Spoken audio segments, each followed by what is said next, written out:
Hi friends, welcome to the Tableau Learning. So today మనం Tableau Public Desktop ని ఎలా download చేయాలనేది చూద్దాం ఫ్రెండ్స్.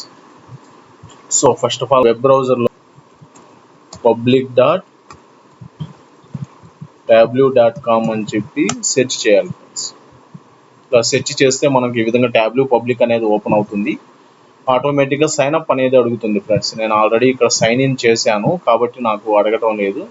సో వన్స్ మీరు సైన్ ఇన్ చేసిన తర్వాత ఈ విధంగా టాప్లో వెబ్సైట్ టాప్లో Tableau పబ్లిక్ అని ఉంది కదా, దాని సైడ్లో క్రియేట్ అని ఉంది చూడండి ఫ్రెండ్స్. ఇక్కడ క్రియేట్ క్లిక్ చేయగానే కింద download Tableau desktop public edition అని ఉంది కదా, దీన్ని క్లిక్ చేయండి ఫ్రెండ్స్. ఓకే, మనం ఎప్పుడైతే సెలెక్ట్ చేస్తామో మనకి ఈ విధంగా చూపిస్తుంది. సో ఇక్కడ వచ్చి డౌన్లోడ్ Tableau పబ్లిక్ అని ఉంటుంది, మనం దీన్ని సెలెక్ట్ చేస్తాం.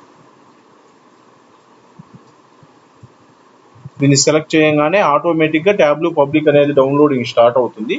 ఒకవేళ స్టార్ట్ కాకపోతే మనం ఏం చేస్తామంటే ఇక్కడ ఉంది కదా, thank you for downloading Tableau desktop public edition. If you download doesn't begin automatically try again for Mac or Windows. ఇక్కడ విండోస్ అని ఉంది కదా, దీన్ని సెలెక్ట్ చేయండి ఫ్రెండ్స్. విండోస్ అని సెలెక్ట్ చేయగానే ఆటోమేటిక్గా మనకి డౌన్లోడింగ్ అనేది స్టార్ట్ అవుతుంది.